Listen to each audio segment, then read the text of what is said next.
రాష్ట్రంలో గొర్రెల కాపరులు పశు పోషకుల సంక్షేమం కోసం రాష్ట్ర ప్రభుత్వం చేస్తున్న కృషి అభినందనీయం.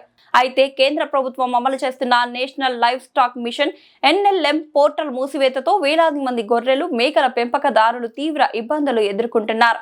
హైదరాబాద్ సుందరయ్య విజ్ఞాన కేంద్రంలో గొర్రెల కాపరుల సంక్షేమ సంఘం ఆధ్వర్యంలో నిర్వహించిన రౌండ్ టేబుల్ సమావేశంలో రాష్ట్ర వ్యాప్తంగా వచ్చిన ప్రతినిధులు కీలక డిమాండ్లు చేశారు.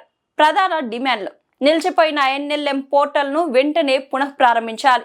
పెండింగ్ లో ఉన్న దరఖాస్తులకు ఎడిట్ ఆప్షన్ కల్పించాలి. సాంకేతిక బ్యాంక్ సమస్యలతో నిలిచిపోయిన అప్లికేషన్లను ఆమోదించాలి. గొర్రెలు మేకల పెంపకాన్ని ఉపాధిగా ఎంచుకున్న యువతకు న్యాయం చేయాలి. పోర్టల్ మూసివేత కారణంగా వేలాది మంది పశు పోషకులు ఆర్థికంగా నష్టపోతున్నారు. గ్రామీణ యువత ఉపాధి కోల్పోతున్నారు. వెంటనే కేంద్ర ప్రభుత్వంతో చర్చించి NLM పోర్టల్ ను తిరిగి ప్రారంభించేలా రాష్ట్ర ప్రభుత్వం చర్యలు తీసుకోవాలని గొర్రెల కాపరుల సంఘం డిమాండ్ చేసింది. NLM స్కీమ్ లో గొల్ల కుర్మలకు 50% రిజర్వేషన్ ఇవ్వాలి. NLM స్కీమ్ లో గొల్ల కుర్మలకు 50%.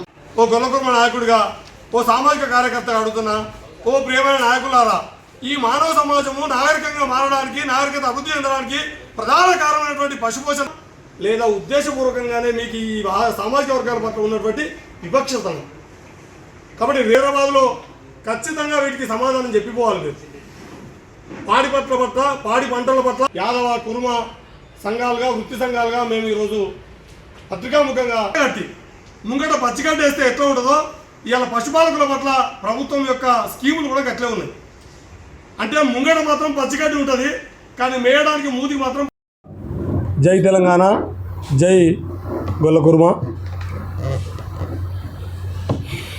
ఎల్లుండి ఈ నెల 10వ తేదీన ఈ భారతదేశ ప్రధానమంత్రి గౌరవ నరేంద్ర మోడీ గారు హైదరాబాద్కు వస్తున్నారట.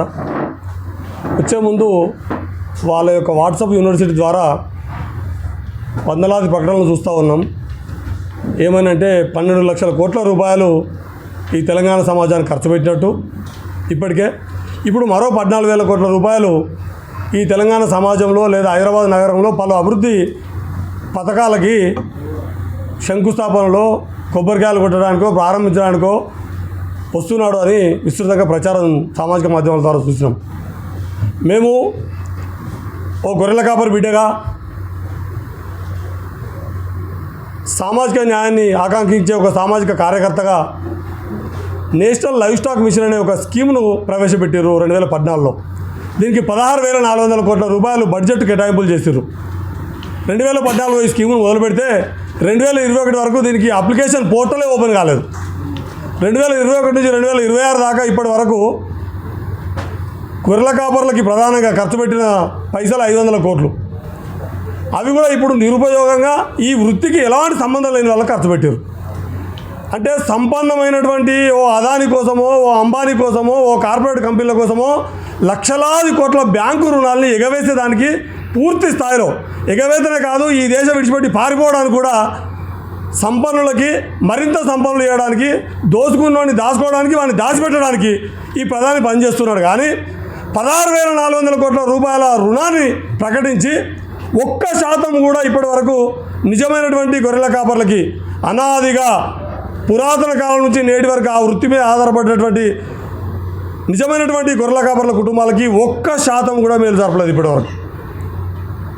నిజంగా రాతి కాలం నాటి విలువల గురించి పదే గొప్ప సంస్కృతిగా ప్రచారం చేసుకున్నటువంటి ఈ నాయకమన్యులని ఓ గొర్రెల కాపరి బిడ్డగా, ఓ గొల్ల కుర్మ నాయకుడిగా, ఓ సామాజిక కార్యకర్తగా అడుగుతున్నా, ఓ ప్రియమైన నాయకులారా, ఈ మానవ సమాజము నాగరికంగా మారడానికి, నాగరికత అభివృద్ధి చెందడానికి ప్రధాన కారణమైనటువంటి పశుపోషణ పట్ల, పాడి పంటల పట్ల ఎందుకు మీకు ఈ నిర్లక్ష్యం?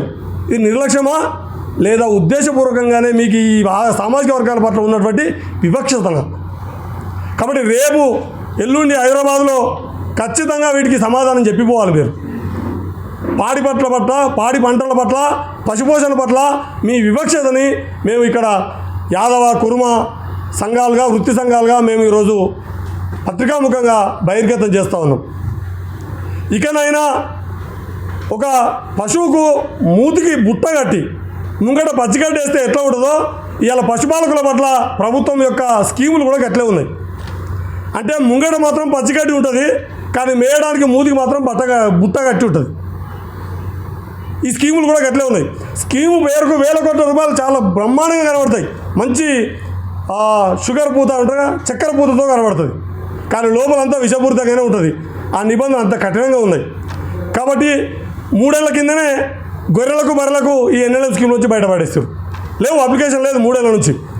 గత ఏప్రిల్ 17 క్యాబినెట్ తీర్మానం చేసి గొర్రెల మేకలు కూడా అప్లికేషన్ నుంచి రద్దు చేశారు.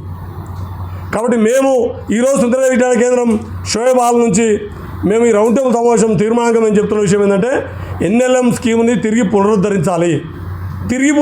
ఎందుకంటే మీరు ప్రకటించి అమలు చేయలేదు కాబట్టి పునరుద్ధరించాలి. నిబంధనల్ని సరళతరం చేయాలి. ఈ వృత్తిలో సంవత్సరాల తరబడి అనుభవం ఉండి 100 సంవత్సరాలుగా ఉన్నటువంటి ఆ సామాజిక వర్గాలకి ప్రథమ ప్రాధాన్యత ఇవ్వాలి. ఇది అతి సగటు సాధారణ డిమాండ్. ఇది మేమేమి గొంతెమ్మ కోరికలు కోరట్లేదు. ఎక్కడైనా సరే, ఏ వ్యాపారానికి అయినా సరే, ఏ వృత్తికైనా సరే ప్రభుత్వం ప్రోత్సాహం ఇచ్చేటప్పుడు వారి వృత్తి నైపుణ్యం అనేది కూడా చాలా కీలకమైంది. ఆ వృత్తిలో వారి అనుభవం అనేది కూడా కీలకమైంది. కాబట్టి తరతరాలుగా అందులో అనుభవము నైపుణ్యం ఉన్నటువంటి మమ్మల్ని నిర్లక్ష్యం చేసి కార్పొరేట్ కంపెనీలకి, సంపన్నులకి, బ్యాంకుకు కోట్లాది రూపాయల యొక్క షూరిటీని చూపించే వాళ్ళని పెట్టడం వల్ల ఈ పర్పస్ నెరవేరలేదు. ఇప్పటికే సమాజంలో విషపూరితమైనటువంటి ఆహారం వల్ల, విషతుల్యమైనటువంటి వాతావరణం వల్ల, విషతుల్యమైనటువంటి ఆహారం వల్ల సమాజంలో అనేక అసహజ మరణాలు జరుగుతున్నవి. ఈ సమాజ ప్రేమికులుగా జీవ వైవిధ్యం పట్ల మీకు కనీసం ఏమైనా ప్రేమ ఉంటే, పాడిలో ఇప్పటికే విపరీతమైనటువంటి విషపూరితం జరుగుతుంది. పాడి యొక్క ఉత్పత్తి సేకరణ 34% ఉంది. 64% నకిలీతోటి 100% ఇవాళ పాల వినియోగం కొనసాగుతుంది. పాల వినియోగం వచ్చేటప్పటికి అంటే ప్రజలకు పాలు అందుతున్న పాలు 64% ఉంటే తీసుకుంటున్న పాలు 34% ఉన్నాయి. సగటు 100% మనం పోల్చుకుంటే రేపు మాంసం కూడా అదే జరగబోతుంది. ఇప్పటికే అనేకమైనటువంటి వ్యాధులకు గురై మందుల ద్వారా మాత్రమే ఉండేటటువంటి కోళ్ళ పెంపకానికి ఇస్తున్న ప్రోత్సాహంలో 1వ వంతు కూడా సహజ సిద్ధంగా పెరిగేటటువంటి సహజమైనటువంటి మాంసకృతులు అందించేటటువంటి పౌష్టికాహారం అందించేటటువంటి పశుపోషణ పట్ల ఈ నిర్లక్ష్యం రేపటి సమాజంను విషతుల్యం చేస్తుంది, విషపూరితం చేస్తుంది. పుష్టికరమైన ఆహారం లేక ఇప్పటికే చాలామంది మనం చూస్తూ ఉన్నాం. సరైనటువంటి పౌష్టికాహార లోపంతో సగటు భారతదేశంలో మరణాల సంఖ్య గతంలో 6% నుంచి ఇప్పుడు 18% పెరిగింది. ఇది రానున్న రోజుల్లో మరింత పెరిగే అవకాశం ఉంటుంది. కాబట్టి మా వృత్తి రక్షణతో పాటు సమాజం పట్ల ప్రేమ ఉన్నటువంటి మీరు భవిష్యత్తులో నిబంధనల్ని సరళతరం చేసి ఈ ఎన్ఎల్ఎం స్కీమ్ని తిరిగి 16,000 కోట్లు కాదు 20,000 కోట్లు కేటాయించాలని, అదేవిధంగా రాష్ట్ర ప్రభుత్వం కూడా 0 బడ్జెట్ తోటి యాదవ్ కార్పొరేషన్ని, లాజిస్టిక్ కార్పొరేషన్ని, గొర్రెల చీఫ్ అండ్ కోర్ట్ డెవలప్మెంట్ కార్పొరేషన్లకు చైర్మన్ ప్రకటించింది 2 రోజుల క్రితం పేపర్ ప్రకటన ద్వారా. మేము రాష్ట్ర ప్రభుత్వాన్ని కూడా కేంద్ర ప్రభుత్వంలోని లోపాలు ఎత్తి చూపుతూనే రాష్ట్ర ప్రభుత్వాన్ని కూడా మేము డిమాండ్ చేస్తున్నాము. మీరు కేవలము పదవుల కోసము పదవుల పందారంలో ఇచ్చే చైర్మన్లు కాదు, వీళ్ళకు కూడా బడ్జెట్ కేటాయించి 10,000 కోట్ల రూపాయలు ఎన్నికల ముందు ఏదైతే మా చలకాని వెంకటరావు గారి నాయకత్వంలో ఆ రోజు యాదవ్ విద్యావంతుల వేదిక గౌరవ రేవంత్ రెడ్డి గారు ఆ రోజు ప్రధాన ప్రతిపక్ష నాయకుడిగా లేదా పిసిసి అధ్యక్షుడిగా ఉన్నప్పుడు కలిసినప్పుడు చెప్పిన విషయం డిమాండ్ను వారు ఆ రోజు ఆ మాటలకు ఆమోదించారు. ఇలా చేతుల్లో రుజువు చేసుకోవాలి. వారు 10,000 కోట్ల రూపాయలు బడ్జెట్ కేటాయించి యాదవ్ కార్పొరేషన్ ఇవ్వాలి. యాదవ్కు పదవి ఇస్తే మేము పోయి దండం పెట్టుడు కాదు. తనకు చేతిలో కనీసం ముళ్ళుగర్ర పగ్గాలు చేతులు ఉంటేనే వ్యవసాయం సరిగా చేయగలుగుతారు. ఏది లేదు ఉత్తర కూర్చోబెడితే ఏమొస్తుంది? కాబట్టి 10,000 కోట్ల రూపాయల బడ్జెట్ యాదవ్ కార్పొరేషన్కి, 10,000 కోట్ల రూపాయలని షీప్ అండ్ కోర్ట్ డెవలప్మెంట్ కార్పొరేషన్కి, అదేవిధంగా రాష్ట్రీకి కూడా బడ్జెట్ కేటాయించి అధికారాలు ఉండే పదవులు మా వాళ్ళకి ఇవ్వాలని, అధికారంలో ఉండే పదవితో పాటు ఈ సంక్షేమం కోసం కూడా కృషి చేయాలని చెప్పి రాష్ట్ర రేవంత్ రెడ్డి గారిని డిమాండ్ చేస్తూ ప్రధానమంత్రి గారు ఖచ్చితంగా రేపు 10వ తారీఖు నాడు హైదరాబాద్లో దీనికి జీవ వైవిధ్యం పట్ల, పాడి పంటల పట్ల, పశుపోషణ పట్ల వారు చూపుతున్నటువంటి వివక్షతని మేము నిరసిస్తున్నాం. దానికి వారు సమాధానం చెప్పిపోవాలని ఈ సందర్భంగా డిమాండ్ చేస్తున్నాం. గొర్రెల కాపర సంక్షేమ సంఘం రాష్ట్ర అధ్యక్షుడిని పోచమల్లి శ్రీహరి యాదవ్.